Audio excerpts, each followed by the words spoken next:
রাজা, তুই এই পথ ছেড়ে দে। কোন পথ? সন্ত্রাসের পথ। ভুল করছো দাদা। আমার পথ সন্ত্রাসের পথ নয়, সন্ত্রাসবাদীদের খতম করার পথ। যারা দিনরাত বুলেট আর ছুরির রাজনীতি করে তাদের খতম করার পথ। তবু তুই একজন খুনি, ক্রিমিনাল, আইনের চোখে অপরাধী। কেদারনাথের সঙ্গে তোর কোনো পার্থক্য নেই। ভুল।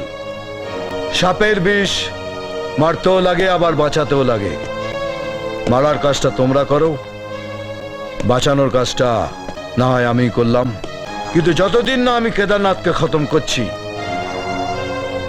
ততদিন আমি এই রাস্তা ছাড়বো না। তুই কেন বুঝতে পারছিস না? কেদারনাথের মতো মানুষকে মারা অত সহজ নয়। আর সেই জন্যই তুমি কেদারনাথের সাথে হাত মিলিয়ে একের পর এক পাপ করে চলেছ। হ্যাঁ, পাপ করেছি।